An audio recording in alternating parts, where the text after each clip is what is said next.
there, maybe. So,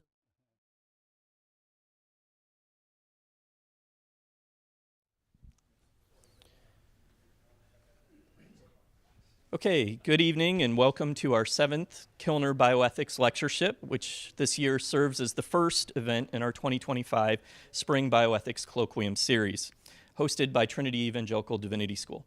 I'm Michael Sleesman. I'm the director and faculty member in our bioethics degree program, and I'm pleased to introduce this evening's lecture. For more than 3 decades, Trinity has had a long-standing emphasis on the Christian cultural engagement of bioethical issues, offering courses in distinctly Christian scholarship and reflection at the crossroads of medicine, science, technology, and our individual and common humanity. One individual who was central to the development of bioethics here at Trinity throughout his entire tenure with TEDS is Dr. John Kilner, who I'm pleased has been able to join us this evening. Dr. Kilner is Professor Emeritus of Bioethics and Cultural Engagement, and he is the individual for whom this lectureship has been named. Prior to his retirement in 2019, Dr. Kilner served as a faculty member for 26 years, in addition to having served as the founding director of our bioethics degree program and as the first president and CEO of the Center for Bioethics and Human Dignity, serving from 1994 to 2005. Through this bioethics lectureship, we continue to honor Dr. Kilner's contributions both in the classroom and to the broader work of Christian bioethics, and we are grateful to the donors who have made this endowed lectureship possible. To keep my introductory comments brief, I'll just mention a few things that are related to bioethics at Trinity that you may be interested in. The first is to highlight the work of my colleagues at the Center for Bioethics and Human Dignity, most specifically their upcoming 36th annual summer conference. You heard that right, 36th. 32nd. Incorrect. 32nd annual summer conference. Dr. Eppernet's looking at me. No, not 36 quite yet. A few more years. Living in the biotech century, the first 25 years. As one of the leading global venues for Christian bioethical engagement, I encourage you to attend their upcoming conference this June, either in person or virtually. To learn more about their conference and the center's work more broadly, including other opportunities like their book discussions, please visit their website at cbhd.org. Trinity Evangelical Divinity School, where I serve on the faculty, offers both a master's degree and a number of graduate certificates related to bioethics. Our 36 credit hour Master's in Ethics, Theology, and Culture, which we will be launching this upcoming fall, offers concentrations in bioethics, intercultural studies, or human flourishing. The program is offered in a variety of delivery formats and can be pursued through in-person, hybrid, and fully online options, fully remote options, that is. In addition, we offer a number of 12 credit hour graduate certificates, one in pro-life advocacy and engagement, another in Hippocratic healthcare ethics, a third in ethics and Christian faithfulness, and a new executive certificate in Christian ethics, the church, and society. Those, along with our master's degree, are all designed to be accessible to both full-time students and busy professionals pursuing part-time studies, including those whose jobs or family situations make relocating to our on-campus experience impossible. For more information about our degree and certificate options, please visit our university website at tiu.edu/bioethics. In addition to these educational opportunities, Trinity also publishes the journal Ethics in Medicine. As one of the oldest continually published periodicals in Christian bioethics, Ethics in Medicine recently celebrated its 40th anniversary of publishing, in which it has been dedicated to advancing bioethical scholarship consistent with the values and commitments of Christian Hippocratism. To learn more about our journal, access its free archives, or to become a subscriber, please visit the website ethicsinmedicine.com. I also would like to invite you back to join us for the 2 remaining lectures in our 2025 Spring Bioethics Colloquium Series, which will be held on April 3rd and April 10th, respectively, and we will host lectures by Drs. Peter Jaggard and Dr. Gregory Webster. More information about those upcoming virtual events will be available via Trinity's event calendar, as well as our Eventbrite page. Finally, a few housekeeping matters. Dr. Hollinger's presentation will last about an hour, followed by a time of question and answer.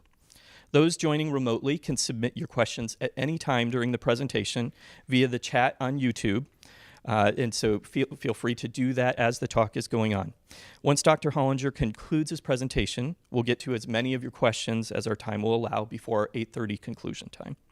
For students in the Bioethics Colloquium class, we will reconvene for those meeting here in person in the CBHD conference room, and those meeting via Zoom, joining us via the Zoom session around 8:45. So rejoin at about that time.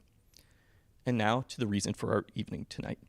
Our speaker is Dr. Dennis Hollinger.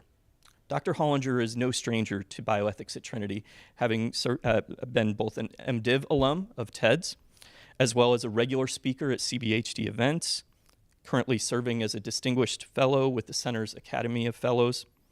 And he's previously served as a visiting professor for our bioethics courses for a number of years, teaching courses related to the annual summer conference. Beyond his relationship to TEDS, Dr. Hollinger has served in many distinguished capacities. He is the President Emeritus and Distinguished Senior Professor of Christian Ethics at Gordon-Conwell Theological Seminary, where he served as president, and the Colman M. Mockler Distinguished Professor of Christian Ethics from 2008 to 2019.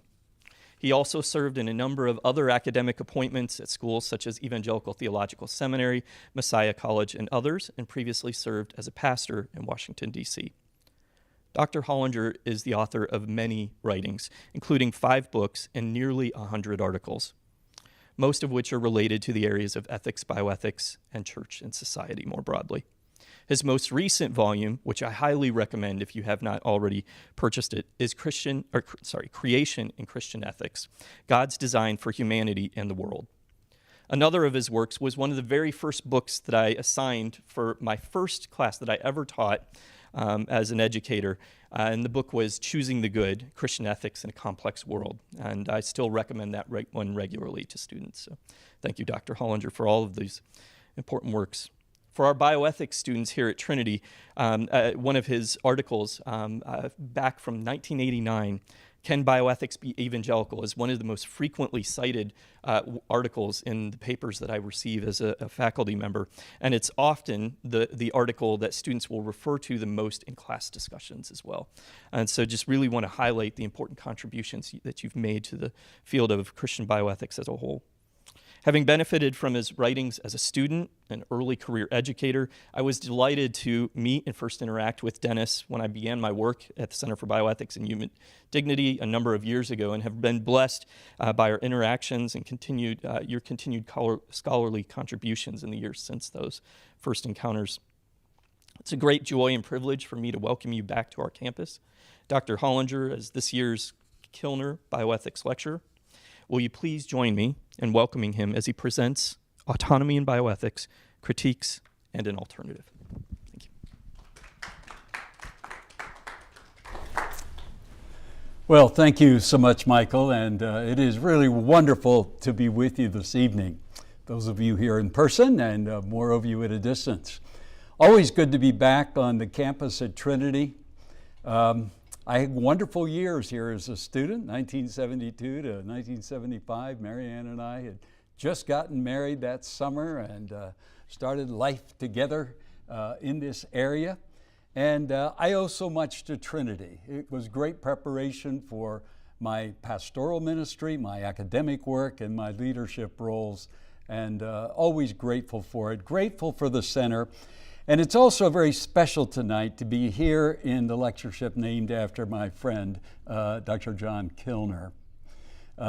John has made such a significant contribution to the field of bioethics from an evangelical perspective, helping to start the center here on campus, many of his early writings and continued writings over the years. But for me, I think more significantly is the many conversations we had over the years. And John, I've always appreciated that so much. You've been a wonderful colleague and friend, and so just an honor to be here in this lecture this evening. I've entitled the lecture this evening, Autonomy and Bioethics, Critiques and an Alternative. And obviously, we need to start by talking a little bit about the rise of autonomy and bioethics. I think it's safe to say that the concept really goes back to a work that was first written in 1977 by Beecham and Childress called The Principles of Biomedical Ethics. It is now in its 8th edition, and I just heard this evening actually that Beecham passed away.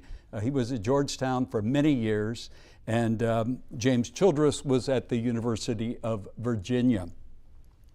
But 8 editions of this book, the last one being in 2019. The heart of the book, and it's, 500-600 pages, but the meat of it is focused on 4 major principles which have become key in the field of bioethics. Autonomy, non-maleficence, that is, do no harm, beneficence, that is, do what benefits the patient, and of course, the principle of justice. And these 4 principles have become bedrock in most medical ethics writings and in medical ethics committees. The principles are known widely, not just in academic circles and medical circles, but also just in the broad arena of people who are interested in the field of medicine and want to talk a little bit at least about moral or ethical foundations. I think it's safe to say that autonomy is the most dominant ethical category in bioethics today. What is autonomy in bioethics? Well, Beecham and Childress define it this way. It's the personal rule of the self that is free from controlling interference of others and from personal limitations that prevent meaningful choice, such as inadequate understanding. Another place, they define it this way: the autonomous individual freely acts in accordance with a self-chosen plan. What's needed for the principle to be active, for it to really work? Well, a number of things that they mention. And others, of course, have picked up on this as well. One is certainly understanding. Sufficient for the person to make their own decision in light of their own values so that there can be informed consent. And informed consent, of course, becomes a very cardinal understanding in the field of medicine in general and in bioethics. Also, no controlling influences, either from physicians or institutions or from other people. Beecham and Childress and others have argued that autonomy can only be overridden by competing moral considerations, such as endangering public health, potential harm to others, or scarce resources. It's certainly to be balanced by commitments to the other 3 principles, but in practice, it really does appear to ascend to the top in bioethical writings and I think in many ethics committees. I serve on the Healthcare Ethics Committee, a large public hospital in Charlotte, North Carolina. And I think I've never done a real full analysis of this, but my sense is that autonomy has been the thing appealed to the most as we deal with difficult cases. And as I've talked to other people on other ethics committees in various settings, they have often said the same. One of the major goals has certainly been to limit medical paternalism or physician-centric decisions. And certainly in all of this, in their writings over the decades, Beecham and Childress tried to avoid what they called a radical individualism, as they described autonomy. And noteworthy, they have responded to the critics over the years. Part of the reason for 8 different editions is you've had so many new issues that emerge in the field of medicine and in biotechnology. That's part of it, but there have been various critiques that have been rendered, and they've attempted to respond to those and to incorporate new understandings. But still, even in the midst of this, I think it's safe to say that autonomy has remained the dominant category. Clearly, there have been other statements on autonomy in the medical world.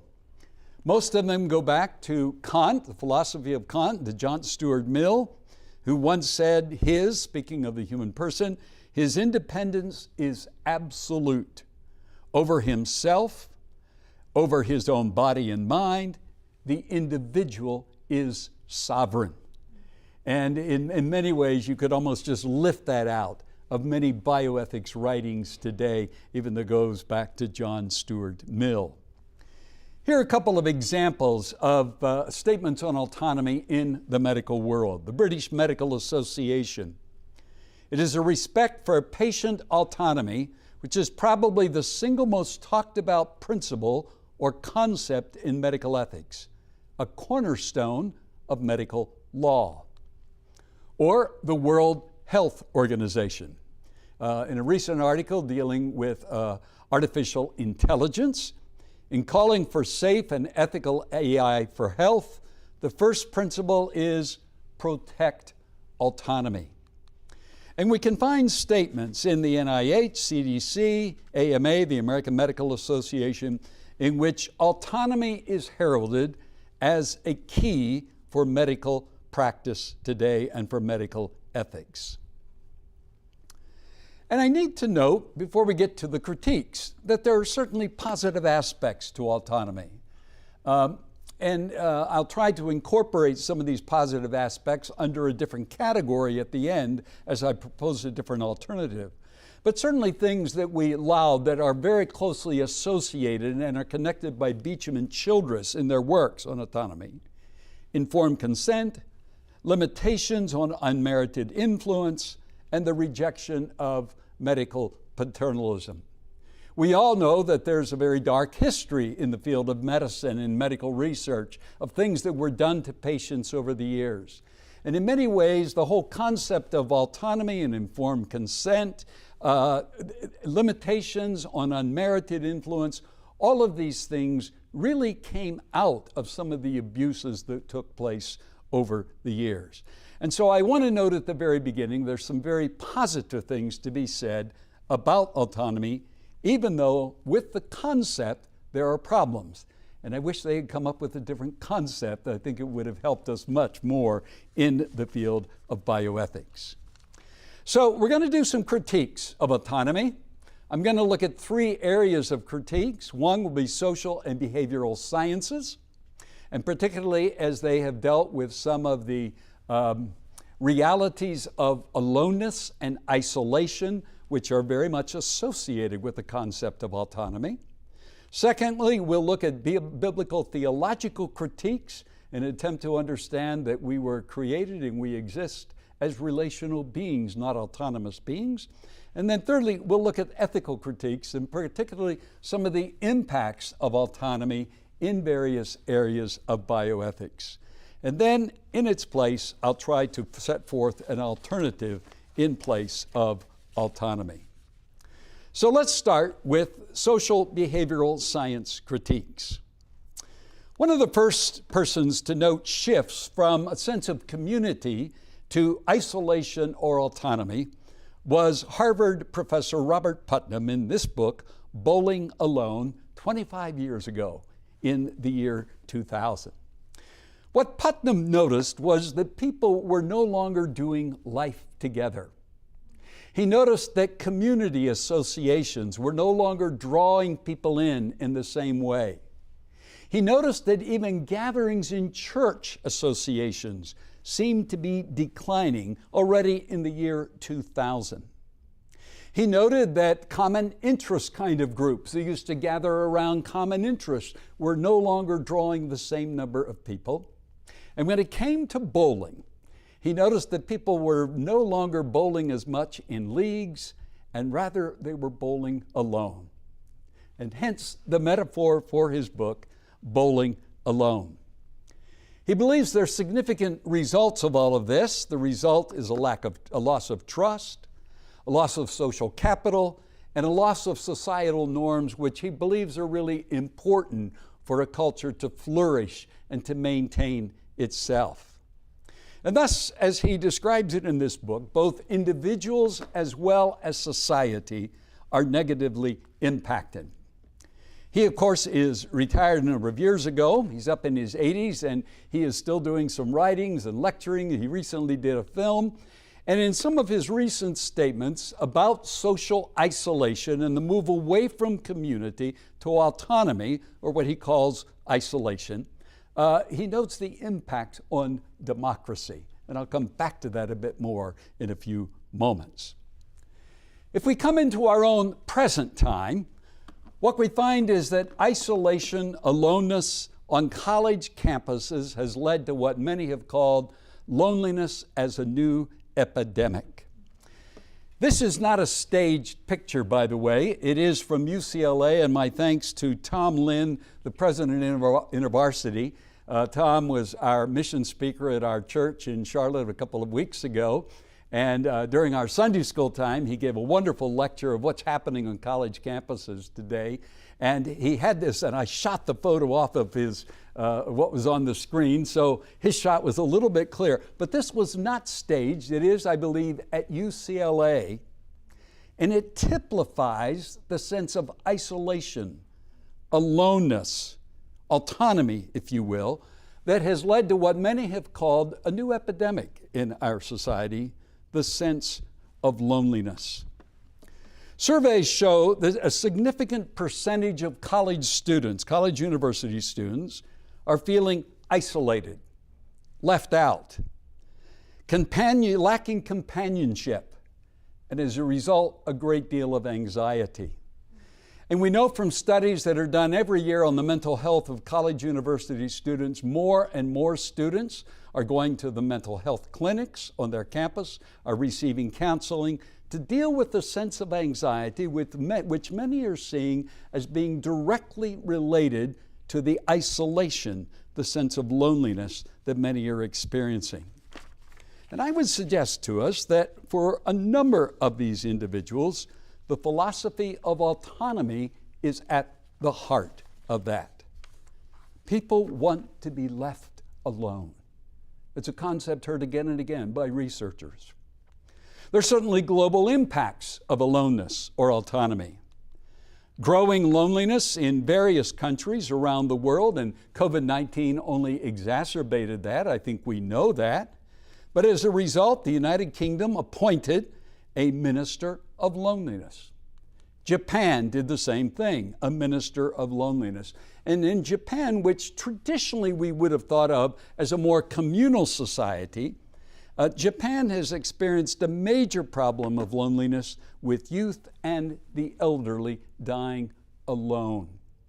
What has been noted in Japan is that more and more families just have one child. Often the child is not living in the same vicinity as the parents. One parent dies, the other is left, and they are finding that many individuals are dying alone only to be found because of the stench of a dead body in an apartment complex.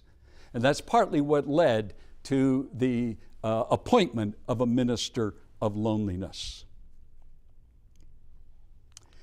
Derek Thompson wrote an article in The Atlantic just in the last month, in February 2025, called The Anti-Social Century. He begins this article by talking about going to a restaurant in the area where he lives. And when he went into the restaurant, it was full of food up on the counters, but virtually no one in the restaurant to eat. A few people behind the counter, they were having hardly any interaction at all with the people who came in to pick up their order. And as Thompson began to reflect on that, it sent him into a search for various kinds of researches going on today about this new sense of autonomy, aloneness, and loneliness. You can think of autonomy as kind of the principle, if you will, and loneliness as the psychological reality that people experience when they are living life alone.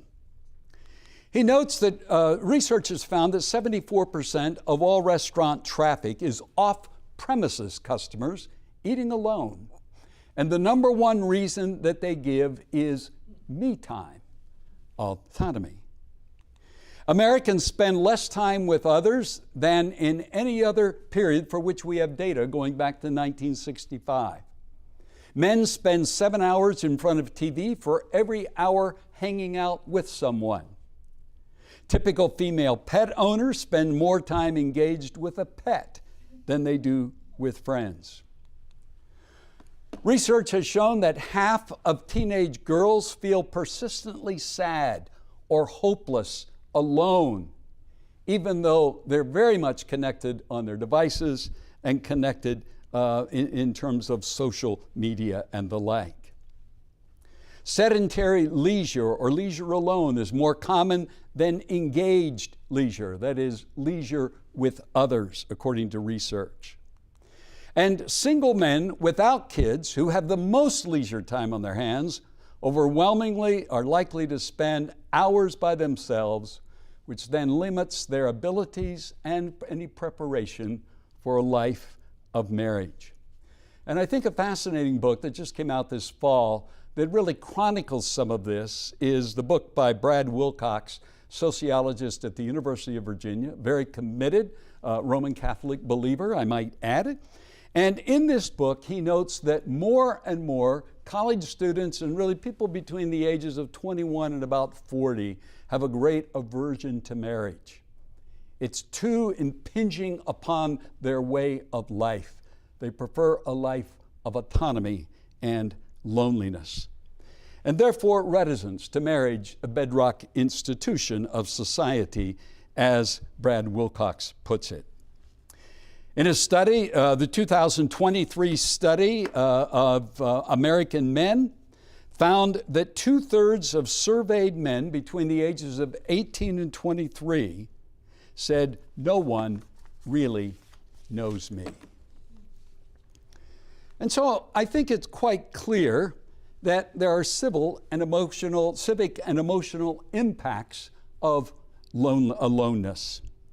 Dr. Vivek Murthy, who was the Surgeon General under the last administration, before he left the office, wrote a little booklet entitled "The Epidemic of Loneliness."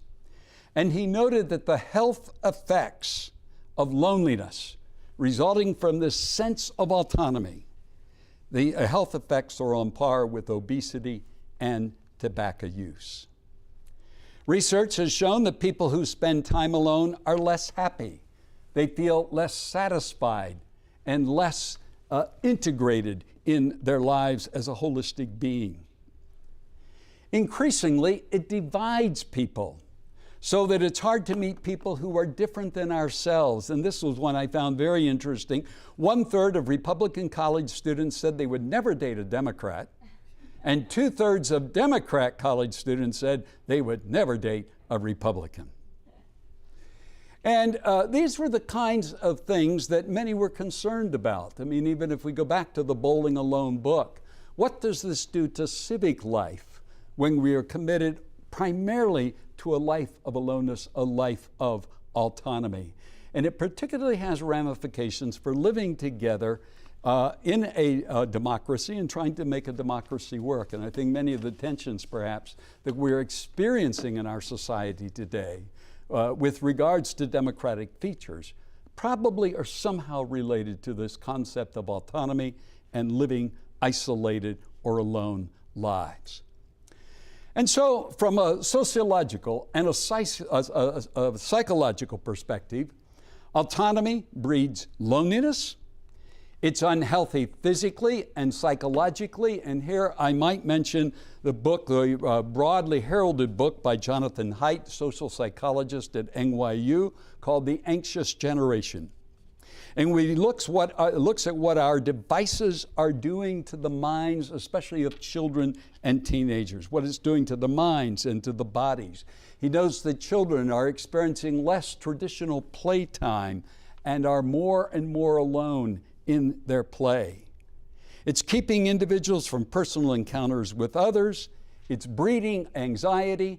And as he documents it, it's actually affecting brain patterns in negative ways. It's contrary to living together in community and as a nation, and therefore contrary to the very nature of democracy. Hannah Arendt, in her book, The Human Condition, I think put it well. All human activities are condoned by the fact that humans live together. And as she describes it, when we are no longer attentive to the social nature of our being, it has dire effects upon ourselves and upon our world. Let me come then to a second level of critique of autonomy, and that is biblical theological critique. The starting point in all of this, of course, is creation. We are created for community, not autonomy. Communion with God, but also communion with each other. Genesis 2:18, it is not good for the man to be alone. We usually link this to marriage because the institution of marriage comes just right after this. But I think in many ways, this statement is also a statement about our sociality, about our communal nature. It is not good for the human person to be alone. Self-rule is not God's design. Genesis chapter 1, verse 27, which precedes chapter 2 conceptually, and chapter 2 simply picks up and gives further ramification to what we find in Genesis 1.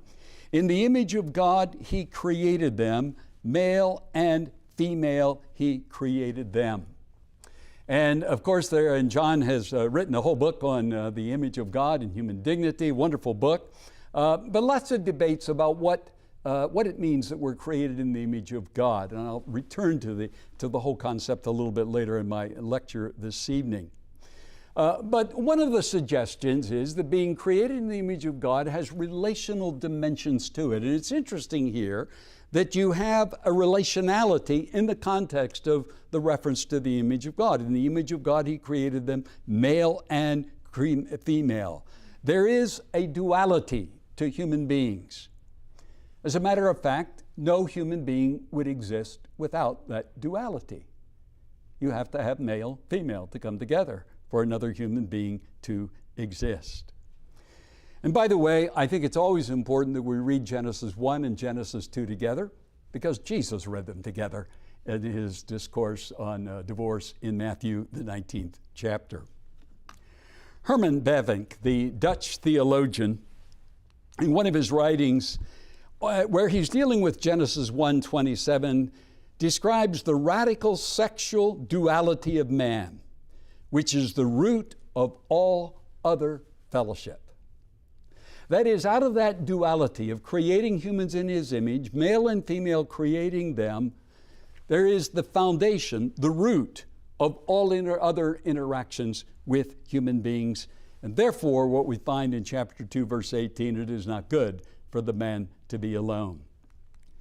Clearly, the cultural mandate, as we often refer to it in the creation story, requires a working together. Bringing children into the world, we cannot do it alone.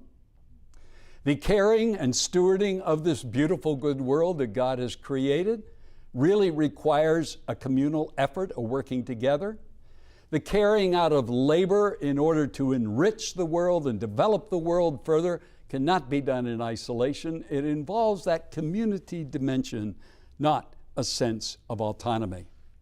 And so a starting point, and some of what I talked about in my book that Michael mentioned a few moments ago, Creation and Christian Ethics, is to see so much richness there in the creation story that is pertinent theologically, but is also pertinent for our reflections on ethics.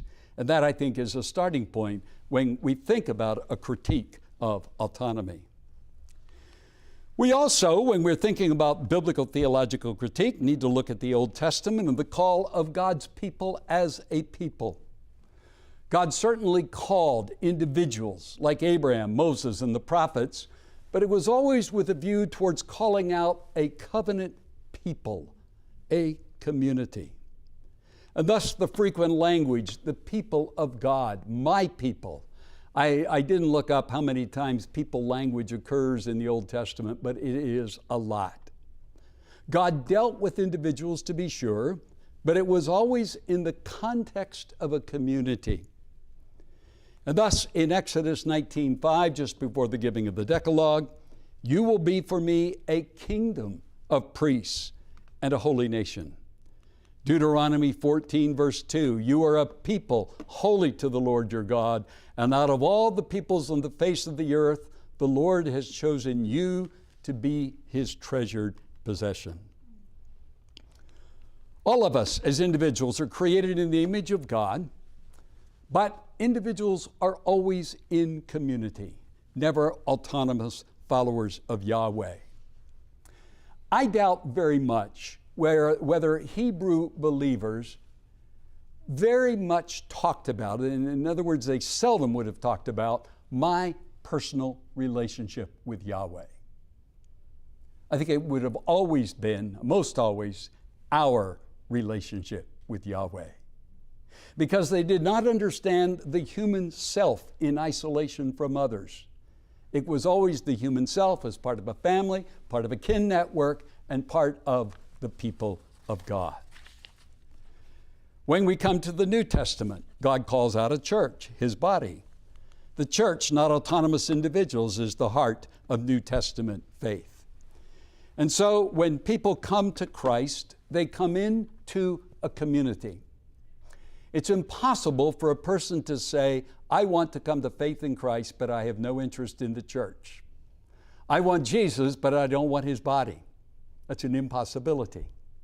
If a person is in Christ, they are in the body of Christ. For when we come to faith in Christ, we join his community, and that means we are called then really to join a visible community of the church here on this earth. 1 Peter chapter 2, verse 9, you're a chosen people, a royal priesthood, a holy nation. Once you were not a people, but now you are the people of God, picking up very much in Old Testament language. And when we come to 1 Corinthians chapter 12, verse 7, descriptions about spiritual gifts, to each one the manifestation of the Spirit is given for the common good. I think all of us, when we think about the gifts that God may have endowed to us, recognize that yes, we benefit from those gifts individually, but God did not give the gifts primarily for our autonomous good or for our individual, even spiritual benefit. He gave it for the common good, for the building up of the body of Christ. And therefore, I think it's safe to say that biblical faith is from start to finish a critique of the concept of autonomy. John Donne put it so well in this poem in the 17th century, well-known British poet, and of course an Anglican cleric. He wrote, no man is an island entire of itself. Every man is a piece of the continent, a part of the main. If a clod be washed away by the sea, Europe is the less. Any man's death diminishes me because I am involved in mankind. And therefore, never send to know for whom the bell tolls. It tolls for thee. That is a rich poem theologically. Very, very rich. And it is very much a critique of the autonomy that we find in our world today. But thirdly, I want to come to the ethical side of all of this, an ethical critique of autonomy. Today it is often said that autonomy, and especially in the realm of ethics, is really rooted in, or at least expressed in, what Charles Taylor, the Canadian philosopher, called expressive individualism. Charles Taylor noted that individual human flourishing is the goal in the mind of what he called the secular age of our time. He said, a new self-understanding of our social existence exists, one which gave an unprecedented primacy to the individual. Another place, understanding that each one of us has his or her own way of realizing our humanity, and that it is important to find and live out one's own as against surrendering to conformity with the model imposed on us from the outside. And Taylor in his writings, and if any of you have tried to dip into Charles Taylor, you know it's not the easiest reading, but he sees this really as new in human history. Traditionally, ethics was always conformity to something external to the self. And I think this was true in almost any system of ethics, any religious ethics you look at.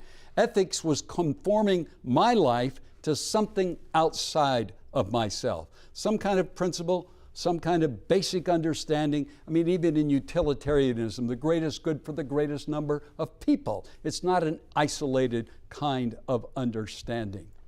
And so Taylor is seeing that something new has really come into the picture here in recent years with this expressive individualism, which we might say is autonomy gone amok, if you will.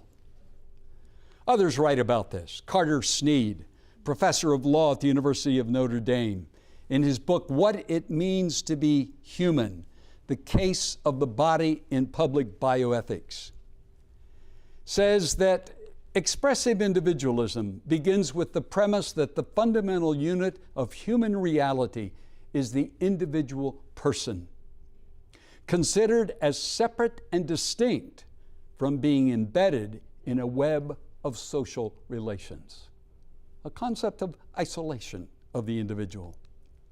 Later, he says in the book, the vision of personhood understands human flourishing as the pursuit of projects of one's own invention and choosing. And many of these writers point very much to looking internally to one's own feelings to define themselves and to understand their own selfhood.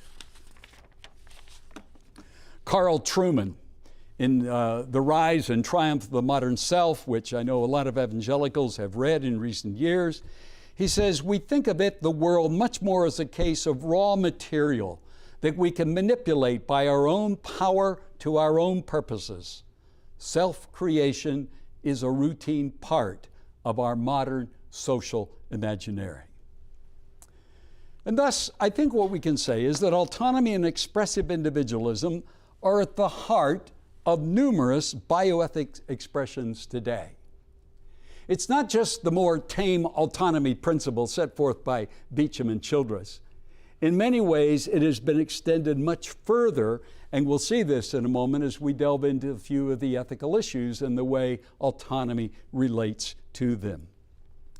I need to note in all of this, of course, that individualism has a long history in the United States. The old Daniel Boone saying, at least attributed to Daniel Boone, when I see the smoke from my neighbor's chimney, I know it's time to move on. And that's in part what really led to the frontier development. People saw the smoke from the neighbor's chimney. I don't want neighbors too close, time to move on. So we've had a very strong individualism that has been noted way back in United States history. But I think what we can say is that has intensified in recent years with the more modern notion of autonomy and expressive individualism. Let's look at the impact then on some of the ethical issues. The impact of autonomy on reproductive technologies. The baby-making business is about manufacturing children according to our personal designs. And it was Oliver O'Donovan who first of all noted the danger of turning procreation into manufacturing. His book, Begotten Not Made, written in 1984, really in the very early stages of the new reproductive technologies. Donor gametes, in vitro fertilization, surrogacy, allow for design of babies, bringing children into the world outside the dyad of husband and wife, and increasingly we see singles, gay individuals, and surrogates bringing children into the world, and in the midst of this, also selecting children as we want. This is supplemented in many ways by pre-implantation genetic diagnosis or by amniocentesis, where we can actually do the analysis of the person to be, or the person that really is, we would say, and choose the ones we want according to our liking. The impetus in reproduction then gives way to an autonomous ethic in which essence is gone. And by this I mean an essence regarding the nature of human beings, the nature of children, the nature of sex, the nature of reproduction. Rather, it is now according to my will, rather than thinking about these realities that we've always understood in terms of bringing children into the world, that there's a meaning, there's an essence, there's some givens that are there about the nature of procreation, about the nature of children, and about human nature.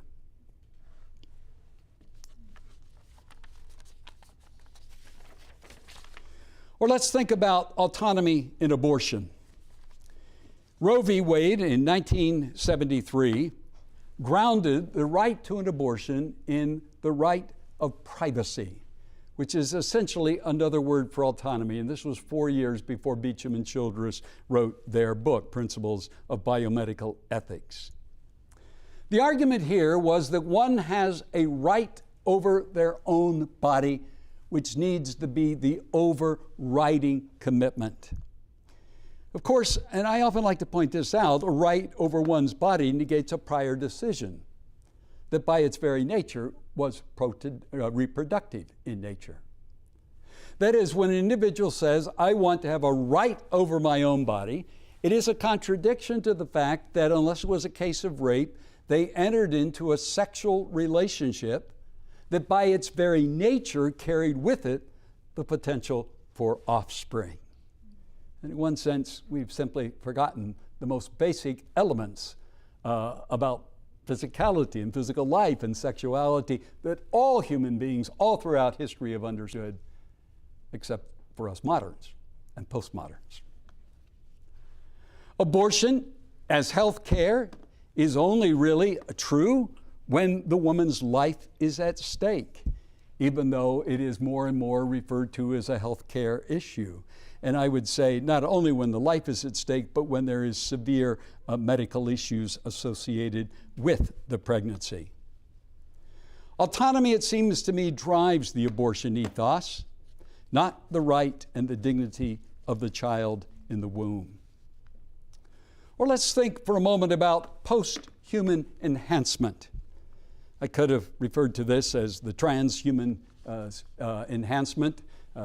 I don't see much difference really between posthumanism and transhumanism. Some try to make some demarcations between the two, but I'll simply put them together. Defining posthumanism, seeking to transcend human givens through biotechnologies. In many ways, those who embrace the posthuman world and the posthuman philosophy argue that it's an attempt to control the evolutionary process. And various individuals, such as Nick Bostrom and Kurzweil and Savulescu and others, talk about our ability and our desire, our design to actually control the evolutionary process, as they put it, rather than allowing the natural process to control us. Their argument is that humans will be totally different than from what we know now. And autonomy is a major presupposition in the midst of all of this.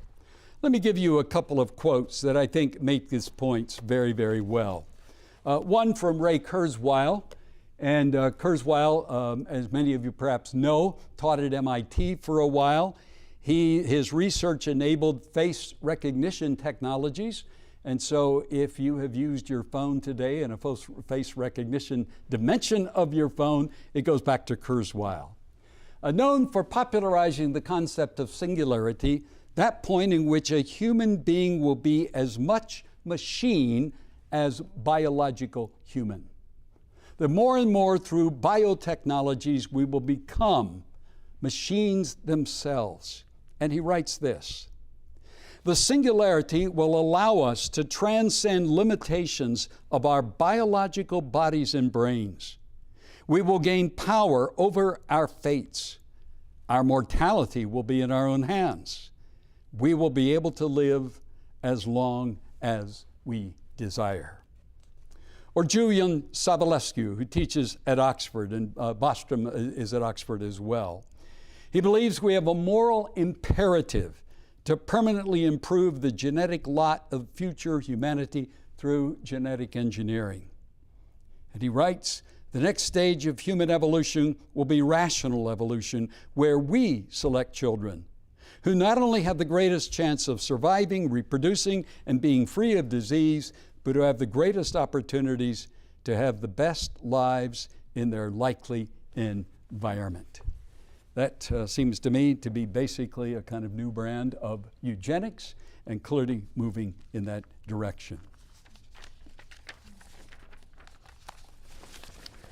Or let's think about autonomy and end-of-life issues. Ideally, it seems to me that treatment termination, when treatment is terminated of a patient who is really on their deathbed, who is near death, and in which the treatment would only prolong the dying process, that decision should involve family and friends. Some of the saddest cases I have seen in the Healthcare Ethics Committee in which I work are cases that come to us in which the patient is not, has no advance directive, is not able to make any kind of cognitive judgment about their own situation and decision, and there is no family, there are no friends to help in the process, to serve as a surrogate. And we see a lot of this, and I could give you all kinds of examples, and of course I can't really delineate some of the things that we encounter in that committee. But oftentimes you see difficulties at the end of life where individuals have great difficulty because they are no longer surrounded by a group of people in our autonomous generation. Medical assistance in dying, which used to be called physician-assisted suicide, is rooted in autonomy and expressive individualism. And I, by the way, find it interesting the way in which the language on ethical issues often changes over time. Used to be euthanasia, then it became physician-assisted suicide. Suicide seemed too strong, too strident language, and so we moved now to what is the common parlance in the last several years, medical assistance in dying. And when you look at the arguments for it, and as it comes up in various state legislatures, we now have 10 states that have passed medical assistance in dying legislation, Washington, D.C. in addition, and there are bills that are even right now before various states. I think that autonomy is really very much at the heart of the arguments. In one sense, this is not old. Seneca, the Stoic philosopher in the first century, said, "Just as I shall select my ship when I am about to go on a voyage, or my house when I propose to take a residence, so I shall choose my death when I am about to depart from life." And it seems to me that with today's autonomy and expressive individualism, the push for medical assistance in dying will only increase in the years ahead. But let me take another issue, and you may not always think of this as a bioethical issue, but it certainly is related. The transgender movement. And here I want to clearly indicate that I'm not talking about gender dysphoria, a psychological designation for people who struggle with their identity, but I'm really talking about the cultural movement that we are experiencing, what some are calling trans theory. And by the way, I have the image here of a book that just came out actually about 10 days ago, The Body God Gives by Robert Smith, an Australian theologian, a very, by far the most in-depth analysis I've seen. I'm not even through it yet because I just got it on last Friday, and have been reading it over the last few days. A very in-depth theological analysis of transgender theory and the whole transgender cultural movement, which is essentially arbitrarily deciding on one's sex and what to do with one's body based on a concept of autonomy. Kathleen Stock writes, "Gender identity, not sex, is what determines whether you are a man or a woman or neither." Autonomy is very much at the heart of this. And so I think it's safe to say that autonomy has had a profound impact on bioethics. Nothing outside the human self to determine the right, good, and the just, including God being left out of the picture. It assumes that humans flourish best not in community or in accordance with defined essences such as human nature, but rather in accordance with an autonomous self. And I suggest to us that that runs counter not just to a Christian ethic, but to most historic ethical systems. So what is the alternative I propose? Well, as you would probably guess, it is human dignity. And it probably is only appropriate to talk about this in light of the Center for Bioethics and Human Dignity here on Trinity campus, and that Dr. Kilner played such a significant role in its development, its leadership for over a number of years. Obviously, human dignity, as we know, is rooted in the image of God. I always like to point out it is also rooted in the incarnation, for the very fact that God took on human flesh and came among us is an affirmation of the worth and the value of Christ. And by the way, I think increasingly we're seeing writings, which I very much welcome, in which we're seeing connections between Christology and theological anthropology. And I think this is one area where we certainly can understand that. Every person then has an intrinsic value and significance to be guarded in every phase of life. And I contrast an intrinsic value compared to a functional value or a functional dignity. In a functional dignity, it is based on one's rationality, relationality, perhaps their own desire to live, their desire or their ability to experience some of the beautiful and good things of human life. And when those things are no longer there, then they are said to no longer have the same value and dignity. In contrast to that, the biblical version is an intrinsic value, an intrinsic dignity. Human dignity, of course, resides in the context of relationships, a community of other image bearers. Human dignity, as we know, doesn't ensure one does the right, but it grounds the right, the good, and the just when we're dealing with the field of bioethics. What is the impact then of human dignity? Well, I think it really calls for informed consent. And I would much rather have the concept of human dignity in place rather than autonomy when we're talking about informed consent for patients in the medical world. It guards against coercion of the patient, and I think really guards against it with much greater richness than, say, autonomy does. It protects against medical paternalism, and it guards against unethical practices which emerge from autonomy that we've just talked about, such as the reproductive revolution, abortion, posthumanism, medical assistance in dying, and transgender theory. But we might ask the question, is dignity really viable in today's secular world? Let me make just a few comments on that.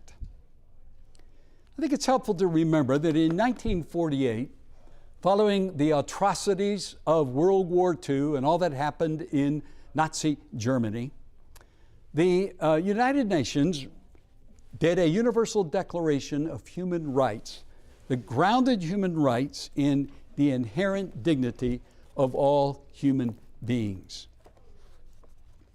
And the document says this, the preamble starts with this language: recognition of the inherent dignity and of the equal and inalienable rights of all members of the human family as the foundation of freedom, justice, and peace in the world. Then in Article 1 of the Declaration, the theme emerges again. All human beings are born free and equal in dignity and rights. Jacques Maritain, a Roman Catholic philosopher, was among a group of individuals who were invited to come in together and look at this document and kind of weigh in on its clarity and were the concepts rich and full and did it make sense, etc. And at one point, he reports that during the conversation, someone said, "Isn't it amazing in this incredibly diverse ideological spectrum here that we can agree on this document talking about human dignity and basic human rights?" Somebody else popped up and said, "Yeah, as long as we don't ask why." But the very fact that they could agree on the language, I think, points to the fact that even though we have all of this expressive individualism, and though autonomy has become the driving force for many individuals in bioethics today, some ground might be able to be gained in the area of talking about human dignity. Or I think about the 2008 President's Council on Bioethics, which published Human Dignity and Bioethics. The group was led by Leon Kass from the University of Chicago, and then later on by Ed Pellegrino, who had an awful lot of input into the center here at Trinity, and on various occasions we had him as part of conferences. Just a wonderful, wonderful person. Interestingly, that council was made up of a pretty broad assortment of thinkers, at least religiously. It had Jewish persons, it had Roman Catholic, it had Protestants of various stripes, it had some who were not religious, though I think it's probably safe to say that most of them at least affirmed an essence to human nature and to the nature of medicine. At least that's my reading of the individuals who formed the commission. To be sure, there were critics such as Steven Pinker from Harvard, who wrote an article called The Stupidity of Dignity, in which he wrote that it was too nebulous a term, but he didn't do the same kind of critique on the concept of autonomy. Furthermore, I think we could say that dignity has viability in that we all want to be treated with dignity and as having value. It seems to me that every person on earth, deep down in, has a desire to be treated as something special. But even if the secular world rejects intrinsic dignity, I would suggest to us that Christian faithfulness requires it. As Augustine said in The City of God, God created man with a nature midway between angels and beasts. We were something unique, and Blaise Pascal echoed the same. Man is neither angel nor beast. As I often like to put it, as human beings, we are wonderfully made in the image of God, and we are terribly fallen, and we are finite. And those three understandings really inform much of our thinking. I'm right now working on a book on government and politics. I mean, what a time to be writing a book on this. But one of the things that I try to lay out in thinking about a theological anthropology is that we're wonderfully made, terribly fallen, and finite, and that tripartite understanding of human nature needs to feed into how we think about political and governmental life. The value and intrinsic worth of human beings is the most viable category, then, I think, for addressing the complex bioethical issues of our time. It is the best alternative to autonomy. I think all of us are enriched when we are committed to what the psalmist wrote in Psalm 8. What is humanity that you are mindful of them? Human beings that you care for them. You've made them a little lower than the angels and crowned them with glory and honor. And it is that glory and honor that we seek as evangelical Christians to incorporate in the messy, complex world of bioethics. I pray that God will give us the strength and the wisdom to do precisely that. Thank you.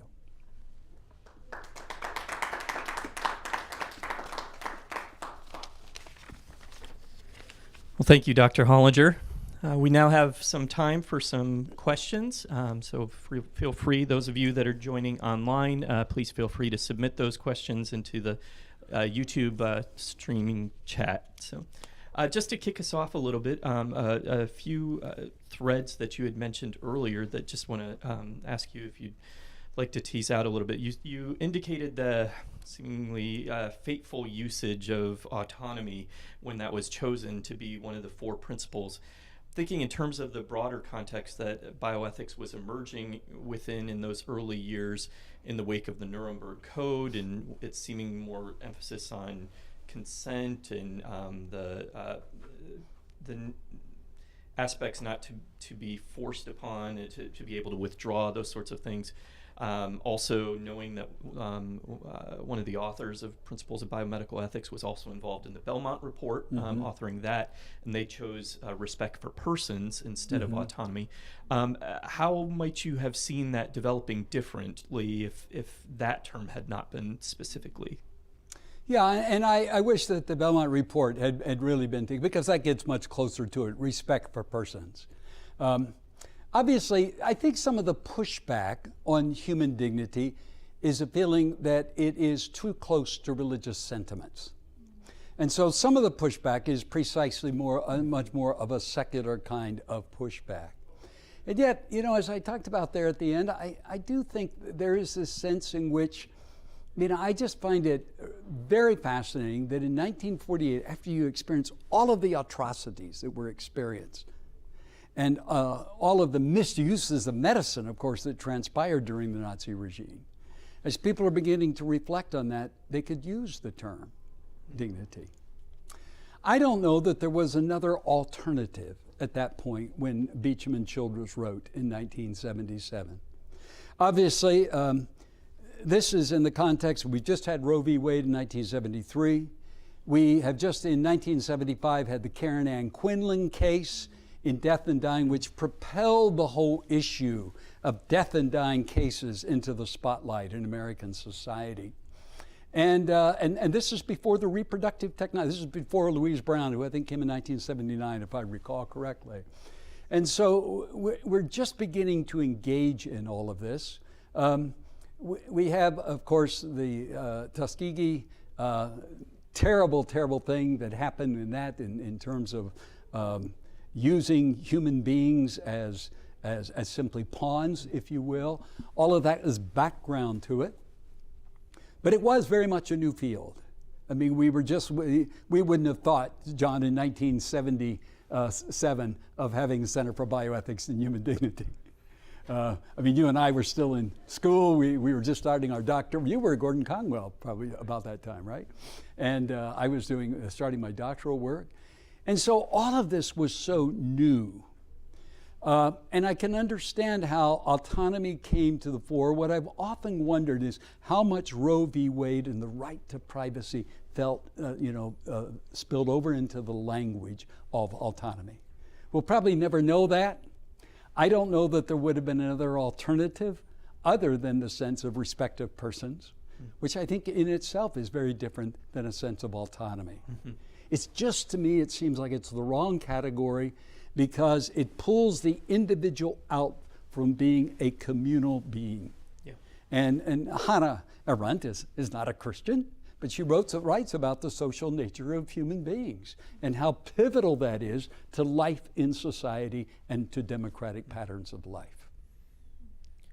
I think in terms of the way that you unpacked the Beecham and Childress understanding of autonomy in terms of this freedom from coercion and how difficult that ends up being, this more libertarian interpretation. And one of the reasons why I think of the four principles, that one often has the most difficulty translating outside of the American context. Yeah. Thank you on that.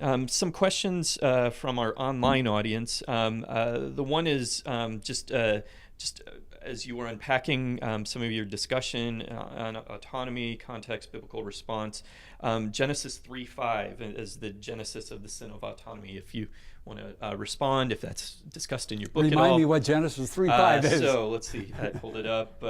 I have a lot of verses memorized, but that's not one of them. For God knows that when you eat from it, your eyes will be opened and you will be like God, knowing good and evil. Yeah, no, thank you. I think it's that's a helpful point. I think you can say that the original sin was a sin of autonomy. They thought they knew it better. As they gave in to the tempter, it was a sense, the tempter says, you will then have greater wisdom and knowledge, okay? And that is appeal to that kind of self-delusion that we are alone, we don't need God, we don't need anyone else.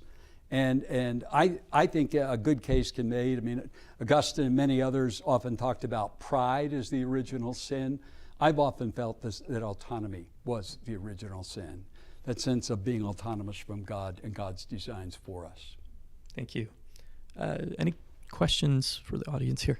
Yeah. I have a question because I'm right now working on a paper on end-of-life issues Mm-hmm. From the perspective, not finalize it, but from the perspective kind of like autonomy. So I'm really glad that you mentioned today. So, because you mentioned that autonomy has some good things, Mm-hmm. such as informed concept, right? Mm-hmm. So I'm just thinking about what is the kind of the difference between this kind of, I mean, the expressive individualism of autonomy and the good thing about the autonomy, which is informed concept. Is there kind of like a balance between it, especially when we talk about end of life kind of like Yeah. decisions? If Well, you could I- frame it for our online people. Yeah, the question, let me see if I can frame it. When we deal with end-of-life issues, you're saying, isn't the concept of autonomy a really helpful one? Is that what you're saying? I mean, in terms of Informed concept. in terms of informed consent. And yes, I mean, that's a positive offshoot of it. I think what I would suggest to us is that you don't need the category of autonomy in order to have informed consent. I think you can say, we want to have informed consent. A doctor can say, I want my patient to fully understand the alternatives if they choose this particular measure or refuse this particular measure on the basis that we value that person as human person. Okay?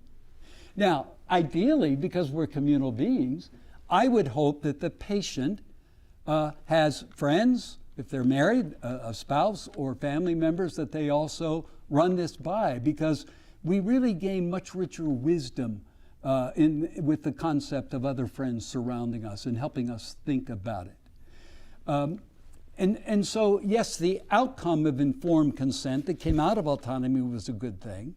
I'm just suggesting to us, and this I think is the fundamental thrust that I wanted to get across, that human dignity could have done that even better and much more, in a much richer fashion, and would have precluded all of these other abuses that I talked about in the realm of bioethics this evening. Does that make sense?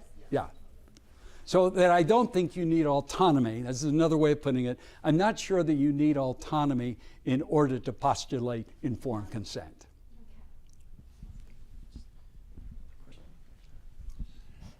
Hey, Dennis, thanks for that presentation. That was really insightful. And I'm wondering, in terms of then the challenge to us is we would want to, let's say, make things better in the world, based upon this recognition. Mm-hmm. I think we can probably recognize, and you presented so well, that we could foster or champion dignity on a biblical theological basis. And I guess the question becomes how we should think about promoting dignity outside of the church context. Yeah. In other words, is this merely an evangelistic enterprise in which we say to the world, you have autonomy, you have separateness, but you have no significance, and we have something to offer. Mm-hmm. Human dignity has something to offer, that you don't have. Or are there ways that we can, without people having to accept a theological framework, are there ways that we can foster or promote dignity? I guess it's kind of implicit in what you said, but I'm just interested. No, I think there are, John, and it gets back to one of my hobby horses, if you will, in ethics, and that is that in the public arena, we have to learn to be bilingual. When I'm attempting to make a point in the ethics committee in which I sit, there are 20 of us or so on the committee. There are only probably 3 of us that I know of who are believers. This is Bible Belt, Charlotte, North Carolina. And so in that context, I can't quote scripture and verse. I can't appeal to theologians. Everybody knows who I am, my background. Anybody can go online and see stuff I've written and so forth, and they know what I stand for. But obviously, when we're dealing with particular cases, I have to be bilingual and use a broader kind of language. And so I have found that at least as a helpful framework.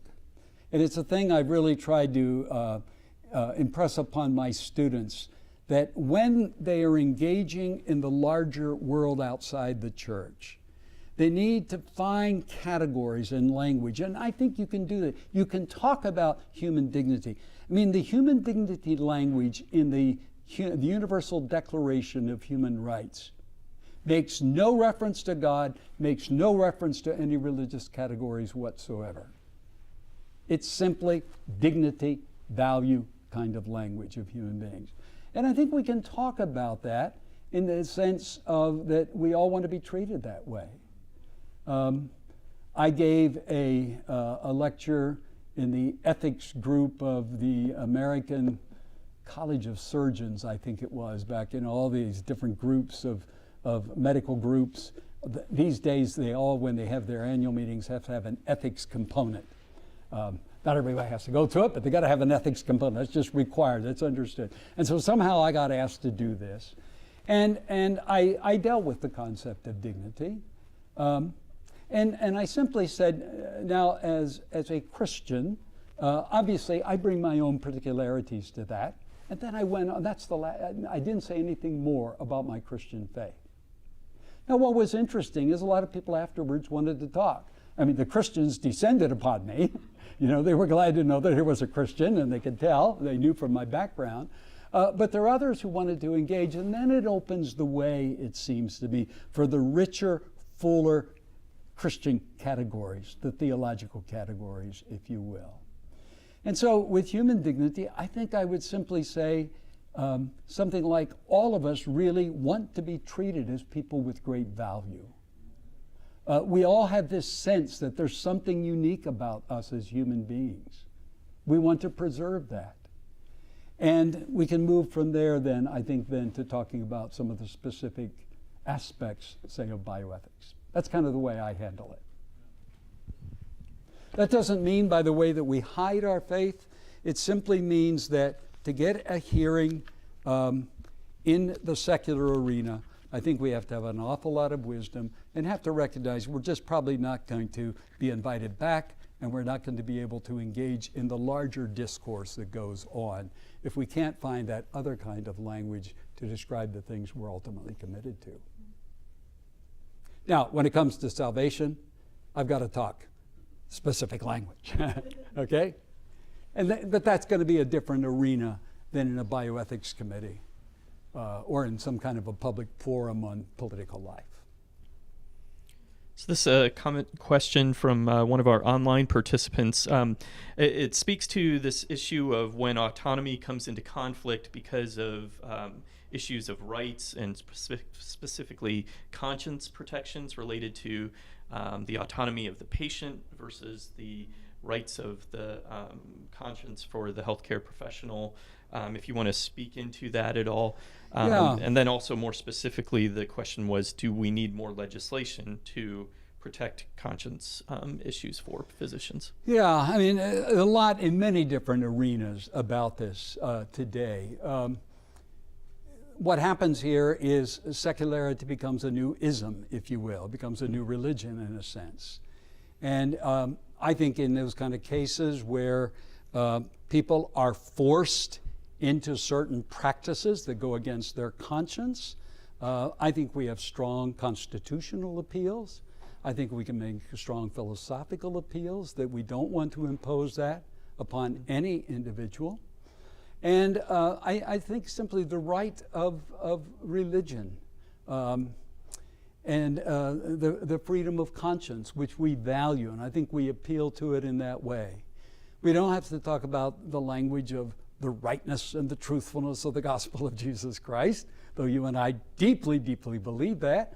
But at that point, we are simply talking about the right of human beings who ought not to be coerced into a particular practice that goes against their conscience. And I do think that perhaps some legislation, if it doesn't work, I think it's always best to try to preclude the legislation if possible. That is, to get enough sentiment at the local level and in hospitals and in schools, institutions, and communities to move in that direction. But if we have to have legislation, then we have to move in that way to protect the rights of conscience. But I'm going to also say we have to protect the rights of conscience of all human beings. And I think that's the thing we have to, a lot of Christians aren't willing to do. I'll just use a personal example. I was involved in a church-state case many, many years ago over a cult that I totally disagreed with in their theology. And it had to do with the taxation issue in a local environment where they were trying to be taxed because they didn't have conventional churches. They lived in a communal existence. And therefore, the local jurisdiction said they don't get tax exempt. I was asked by a Christian lawyer who was working on the case whether I would come in and talk about, the rights of religion, et cetera. And I took that case on. Now, I haven't committed my life to many of those sorts of things, but I did that simply because I treasure the freedom that all human beings have. So I will vouch for the freedom for a Muslim to act upon their own particular commitments, all right? Even though I think Islam is wrong, all right? And it's not what I've committed my life to, but I think if I'm going to articulate a defense of conscience for Christians, I've got to also defend that for people of other religions and other isms as well. At least that's my own version. And I know there are Christians who get a little antsy with that, but I really think that that's important in the pluralistic world that we live in today. Thank you. Are there any other comments or questions for those joining in person? So we have one final comment online. So actually two. The first is in the context of dignity with death, as used by the proponents of MAID. How would you help to bring clarification? Because you're obviously using dignity in a very different sense. And so how would you recommend to those engaged in the public square to bring about awareness of how this is being employed in a very different way? Yeah, that's an excellent question. And in a sense, they've kind of co-opted the language from us, dignity with death, meaning an autonomous death that I choose to have.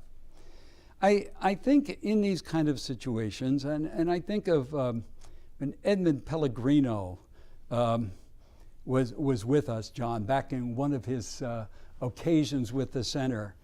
He said, physician-assisted suicide is not dignified. And he went on to actually describe what transpires in that. That's not a dignified death. I mean, that's kind of an objective kind of response to it.